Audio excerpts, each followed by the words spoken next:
नमस्कार. मराठी विश्व विथ कवितामध्ये आपले खूप खूप स्वागत आहे. आज आपण कथा ऐकणार आहोत, घर तुझं माझं, जी कथा लिहिलेली आहे सिद्धी फुरके यांनी. सविता, अगं सविता, चहा झाला की नाही? यांना गोळ्या घ्यायच्या आहेत. किती उशीर झाला? उषाताई त्यांच्या सुनेला विचारत होत्या. आई, अहो चहा पावडर संपली आहे. थोडीच होती, मग यांना कामासाठी बाहेर जायचं होतं म्हणून यांना चहा करून दिला. सविताने उत्तर दिले. अगं संपली म्हणजे काय? घरात आजारी माणूस आहे, चहा सारखा लागतो. मग तू लक्ष का नाही ठेवलं? जा आता पटकन घेऊन ये, उषाताई म्हणाल्या. आई, अहो माझ्याकडे पैसे नाहीये. तुम्हाला तर माहिती आहे ना, बिझनेसमध्ये लॉस झाला आहे. कर्जाचे हप्ते थकले आहेत, त्यामुळे या महिन्यात सामान भरलं नाही. जे आहे त्याच्यातच भागवावं लागणार आहे, सवितानं सांगितले. अगं घरात आजारी माणूस आहे, त्याचं खाणं पिणं वेळेत नको का व्हायला? आणि कर्ज काय आमच्यामुळे झालं आहे का? लॉस राजवीरच्या अतिहव्यासामुळे झाला आहे. या सगळ्यांची शिक्षा आम्ही या वयात भोगायची का? आणि चहा पावडर आणायला तुझ्याकडे 20-30 रुपये नाहीत का? उषाताई आता चिडल्या होत्या. आई, आता अडचणीच्या वेळी थोडं ॲडजस्ट करायला शिका. एक दिवस चहा नाही प्यायला तर काही अडत नाही, असं म्हणत सविता रागानं तिच्या खोलीत निघून गेली. उषाताई तिच्या पाठमोऱ्या आकृतीकडे आवाक होऊन बघत बसल्या. या घरात काळीची किंमत नाही उरली. पैसा म्हणजे सर्वस्व नसतं. नात्यांचे मोल कधी जाणणार ही मुलं? असं स्वगत म्हणत त्या खोलीत गेल्या. त्यांच्या कपाटातून एक बटवा काढला. त्यात ताईने अडचणीच्या वेळी थोडे पैसे ठेवले होते. त्यातील काही पैसे घेऊन स्वतः जाऊन त्या सामान घेऊन आल्या. आल्यावर त्यांनी शामरावांसाठी चहा केला, नाश्ता बनवला आणि त्या चहा पोहे घेऊन खोलीत गेल्या. शामरावांना तर भूक लागली होती. ते खोलीत निश्चित पडून होते. परिस्थितीपुढे हतबल झाले होते. त्यांनी उषाताईच्या डोळ्यातील भाव ओळखले आणि अपराधी असल्यासारखे त्यांची नजर झुकवली. हे घ्या, खाऊन घ्या, चला, गोळ्या घ्यायच्या आहेत. आता यापुढे एक गोष्ट लक्षात ठेवा, म्हातारपणी एकमेकांच्या साथीनं आयुष्य काढायचे आहे. मुलाच्या आणि सुनेच्या आधाराची काही गरज नाही आपल्याला, उषाताई चिडून बोलल्या. माफ कर मला, मी तुझा अपराधी आहे. कदाचित तुझं ऐकलं असतं तर आज ही वेळ आली नसती. या वयात हे सगळं बघावं लागलं नसतं, शामराव म्हणाले. तुम्हालाच वंशाचा दिवा पाहिजे होता ना, भोगा आता. काय दिवे लावतोय तुमचा मुलगा बघा. उषाताई चिडून मंदिरात निघून गेल्या. शामराव चहापाणी करून शांतपणे डोळे मिटून त्यांच्या खोलीमध्ये पडून राहिले आणि भूतकाळातील घटनांचा चित्रपट त्यांच्या मनामध्ये सुरू झाला. साधारण 40 वर्षापूर्वी शामराव जोशी खिशात अवघे 10 रुपये घेऊन साताऱ्याला आले होते. काय करायचं, कुठे जायचं काही माहीत नव्हतं, पण स्वतःचा व्यवसाय सुरू करायचा एवढं मनात पक्क होतं. लोकांच्या दुकानात कामं करून, वेळी उपाशी झोपून, थोडेफार पैसे साठवून त्यांनी कपड्याचं दुकान चालू केलं. आणि बघता बघता जोशी साडी सेंटर साताऱ्यातील सुप्रसिद्ध साडीचे दुकान बनले. नंतर त्यांचे लग्न झाले. शामरावांच्या हट्टापायी ताईच्या पोटात 2 मुली मारून तिसरा वंशाचा दिवा म्हणजे राजवीर झाला. सगळं कसं चांगलं सुरू होतं. राजवीर शामरावांचा लाडका एकुलता एक मुलगा होता. त्यामुळे शामरावांनी हर एक सुख त्याच्या पायाशी आणून ठेवले होते. राजवीरला प्रत्येक गोष्ट आयती मिळाल्यानं त्याला कष्ट करायची सवयच नव्हती मुळी. उषाताईंनी शामरावांना खूप समजावले की पोराला कष्ट करू द्या, स्वतःच्या पायावरती उभे राहू द्या. पण शामराव काही ऐकत नव्हते. सगळं कमावलं आहे ते मुलासाठी, अशी त्यांची विचारसरणी होती. राजवीरला नको त्या गोष्टींचे नाद लागले. जुगारापायी आणि कमी दिवसात जास्त पैसे कमवण्याच्या नादात त्यानं जमिनी, दुकान सगळे गहाण ठेवले. कर्जाचा डोंगरच रचला. शामराव तर अगदी परवापर्यंत मुलाच्या संसाराचा गाडा ओढत होते. त्याचे कर्जाचे हप्ते भरणे, घरात सामान भरणे सगळं करत होते. पण अचानक त्यांना कॅन्सरनं ग्रासलं. ते अंथरुणाला खिळले आणि मग राजवीरवर घराची जबाबदारी आली. पण कधी कष्टाची सवय नसल्यानं तो होतं ते सगळं गमावून बसला. कर्जबाजारी होऊन दुकानसुद्धा विकून बसला. आणि आता फक्त शामरावांकडे होतं ते फक्त आणि फक्त त्यांच्या हक्काचं घर. बास. भूतकाळातील गोष्टीमुळे शामरावांच्या डोळ्यात अश्रू आले. पण आता खूप उशीर झाला होता. वेळीच त्यांनी उषाताईंचं ऐकून राजवीरवरती लगाम घातला असता तर आज परिस्थिती वेगळी असती.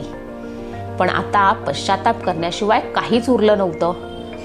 दाराच्या आवाजानं शामराव भानावर आले. बघतात तर राजवीर त्यांच्या खोलीत आला होता.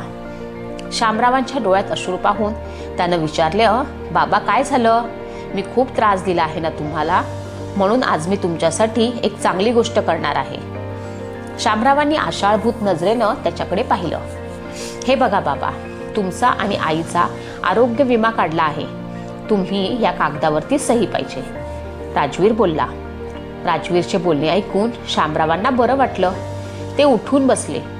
आजारपणामुळं त्यांना अशक्तपणा आला होता. बोलायची ताकद नव्हती त्यांच्यात आणि त्यांची दोन्ही डोळ्यांची दृष्टी सुद्धा कमी झाली होती. त्यांनी हाताने खून करून ती कागदपत्रे राजवीरकडनं मागून घेतली. कारण कमी दिसत असल्यामुळे त्यांना ती काही वाचता आली नाहीत. त्यांनी थरथरता हात मायेनं राजवीरच्या गालावरनं फिरवला. राजवीरनं त्यांच्या हातात पेन दिले. तितक्यात उषाताई मंदिरात जाऊन आल्या. त्या खोलीत आल्या. राजवीरला शामरावाच्या शेजारी पाहून त्यांना आश्चर्य वाटले. इतक्या दिवसात वडिलांची साधी चौकशी न केलेला मुलगा आज चक्क येऊन त्यांच्या पुढ्यात बसला होता. राजवीर, तू आज बाबांच्या खोलीत कसा काय? उषाताईंनी विचारले. अगं काही नाही, ते जरा काम होतं म्हणून आलो होतो. असू दे, नंतर येतो, असं म्हणत राजवीर कावराबावरा होऊन तिथून उठू लागला. त्याच्या चेहऱ्याकडे बघून ताईंना जरा संशय आला. काय काम होतं आणि तुझ्या हातात काय आहे? ताईंनी विचारलं. अगं बघ माझा मुलगा, किती काळजी त्याला आपली, त्यानं विमा काढलाय आपला. शामराव थरथरत्या आवाजात म्हणाले. होय, बरं बघू बरं. मग असं मला बघून लगेच निघालास का? दाखव जरा ते कागद. ताई राजवीरला बोलल्या. अगं असू दे आई, मी उद्या वगैरे घेईन सई, बाबांना आराम करू दे, असं बोलत राजवीर तिथून निघू लागला. तेवढ्यात ताईंनी त्याच्या हातातील कागद हिसकावून घेतला आणि त्या वाचू लागल्या. अगं आई, अगं दे तो कागद, राजवीर बोलला. पण ताईने त्याकडे लक्ष दिलं नाही आणि त्या वाचू लागल्या. वाचून झाल्यावरती ताईंनी एक कटाक्ष राजवीरकडे टाकला आणि जाऊन त्याच्या श्रीमुखात लगावली. लाज वाटत नाही तुला? बाबांना अजून किती फसवणार आहेस? विम्याचे कागद सांगून हे घर तुझ्या नावावर करायचे कागदपत्र करून आणलेस. बापाचं मृत्यूपत्र तयार करून आणलंस. अरे तुझ्यासारख्या मुलाची आई होण्यापेक्षा मी वांझोटी राहिली असती तर बरं झालं असतं. अरे म्हातारपणी हे काय दिवस दाखवतोस आम्हाला? अजून काय केलं पाहिजे तुझ्यासाठी? फक्त हे घर राहिलं आहे, बाकी सगळं तर तू विकून मोकळा झालास. लाज नाही वाटत तुला तुझ्या वडिलांना फसवताना? उषाताई आता चांगल्याच चिडल्या होत्या. आई, अगं मी इतका अडचणीत आहे, इथे खायचे प्यायचे हाल चालले आहेत आणि तुमचा जीव या घरात अडकलेला आहे. मला संकटात साथ देणं, यातून वर काढणं ही तुमची जबाबदारी नाही का? राजवीर आता आवाज चढवून बोलत होता. त्यावरती त्याचा आवाज ऐकून सविता, त्याची बायको सुद्धा तिथे आली. तू अडचणीस आहेस तर ते काय आमच्यामुळे? तुझ्या कर्माची फळं भोगत आहेस. आम्हाला आमचं कर्तव्य शिकवतोयस आणि तुझ्या म्हाताऱ्या आई वडिलांप्रती काही कर्तव्य नाही का रे तुझं? सगळं काही आमच्या जीवावर करतोय. यांचा इलाज सुद्धा माझे दागिने मोडून करतोय. 1 रुपयासाठी तुझ्यावरती अवलंबून नाही आम्ही. अजून काय केलं पाहिजे? हे घर मोठ्या कष्टानं उभं केलं आहे आम्ही. तुला काय करणार रे कष्टाची किंमत? तुला सगळं आयतं मिळालं आहे ना? उषाताईंचा पारा चढला होता. आई, अहो पुढं मागे दुसरं घर करता येईल. आत्ता हे विकून भाड्याने राहू कुठेतरी, यांच्या डोक्यावरचं कर्ज तरी जाईल. उषाताईंची सून बोलली. आम्ही या वयात भाड्याच्या घरात राहणार नाही. तुम्हाला काय करायचंय ते करा, ताई बोलल्या. मग आम्ही वेगळं राहतो. तुमचा स्वयंपाक पाणी मला जमणार नाही. आम्ही दोघे काहीही करून खाऊ, सविता म्हणाली. खुशाल वेगळं राहा. सून म्हणून तुझ्याकडनं आता माझी काहीच अपेक्षा नाही. नका खायला घालू आम्हा म्हाताऱ्यांना. बाद झालं, केलं तितकं पुरे झालं. जा आता इथून, यांना आराम करू दे, उषाताई म्हणाल्या. राजवीर आणि सविता पाय आपटत खोलीच्या बाहेर निघून गेले. ताईंनी खोलीचे दार लावले आणि डोक्याला हात लावून रडत बसल्या. शामराव हतबल होऊन अंथरुणावरती निपचित पडून राहिले. आज थोडाफार मुलावरती विश्वास उरला होता. त्याचा तडा गेला होता. शामराव तर प्रचंड धक्क्यात होते. असेच काही दिवस गेले. राजवीर आणि सविताने आई आणि शामरावांबरोबर ती अबोला धरला होता. ते घर सोडून कुठेही गेले नव्हते, कारण त्यांना माहिती होतं की त्यांच्याकडे दुसरा पर्याय नाहीये. एका संध्याकाळी उषाताईंनी राजवीर आणि सविताला बोलावून घेतले. आम्ही दोघांनी मिळून काही निर्णय घेतला आहे, तो तुम्हाला सांगायचा आहे, ताई बोलल्या. राजवीर आणि सविताला वाटलं की आई वडील घर विकायला तयार झाले असावेत. ते मनोमन खुश झाले. आम्ही आमच्या पश्चात हे घर एका अनाथ आश्रमाला दान करणार आहोत. तुला आमच्या प्रॉपर्टीमधून आम्ही बेदखल करत आहोत. ही तुझ्या वडिलांनी कमावलेली प्रॉपर्टी आहे, यामुळे याचं पुढे काय करायचं हा पूर्णपणे त्यांचा निर्णय आहे. तुम्हा दोघांना एका आठवड्याचा कालावधी देत आहोत. हे घर सोडून तुम्हाला जावं लागेल. तसं सगळे कागदपत्र आम्ही केले आहेत. ताई शांतपणे बोलत होत्या. काय, असं कसं तुम्ही वागू शकता? मला रस्त्यावर काढलं तुम्ही. मी कोर्टाची पायरी चढणार आता. बास, मला माझा हक्क मिळालाच पाहिजे. तुम्ही हे घर कोणाला दान करू शकत नाही. राजवीर संतापून म्हणाला. हो, खुशाल कोर्टाची पायरी चढ. शामराव सगळं बळ एकवटवून बोलले. बाबा, काय बोलत आहात तुम्ही? माझ्यासोबत असं वागणार तुम्ही? तुमच्या लाडक्या राजवीर सोबत? राजवीर शामरावांना बोलला. हो, खूप लाडका माझा राजवीर. तुला माहितीये ना, तुझ्या आईला दिवस गेले होते तेव्हा त्या काळात गर्भलिंग चाचणी करून मुलगी होती म्हणून बाळ पाडायला लावलं होतं मी. आणि एकदा नाही, चांगलं 2दा. त्यानंतर 3ऱ्यांदा मुलगा आहे समजताच किती आनंदी झालो होतो मी, कारण मला वंशाचा दिवा पाहिजे होता. म्हणून खूप लाड केले तुझे. सगळं कमवलं तुझ्यासाठी. ही मला किती वेळा सांगायची, लाडानं बिघडला आहेस तू, पण मी दुर्लक्ष केलं.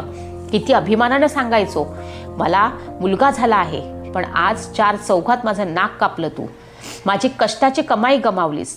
तरी तुझ्यावरती थोडा विश्वास होता माझा, पण परवा तर तू माझा विश्वासघातच केलास. मला नीट दिसत नाही याचा फायदा घेतलास. अरे, तू बापाची काठी बनायला पाहिजे होतास, पण तू तर माझी आधाराची काठी हिरावून घ्यायला निघालास. तुझ्यासारख्या वंशाच्या दिव्यापेक्षा एखादी पंथी बरी. पुरे झाला आता. हे घर सोडून जा आणि परत तुझं तोंड दाखवू नकोस.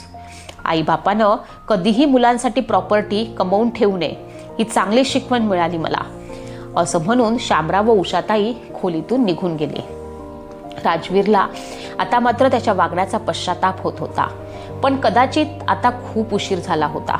आठवड्याभरानं त्याला आणि सविताने ते घर सोडून जावं लागलं. त्यानंतर उषाताई आणि शामरावांना त्यांच्या घराचे दार पुन्हा कधी त्याच्यासाठी उघडले नाही आणि उर्वरित आयुष्य एकमेकांना आधार देत त्यांनी व्यतीत केलं.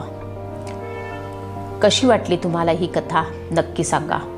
आईवडिलांनी मुलांसाठी प्रॉपर्टी कमवून ठेवणं कितपत योग्य? कथा आवडल्यास चॅनलला सबस्क्राईब, लाईक नक्की करा. धन्यवाद.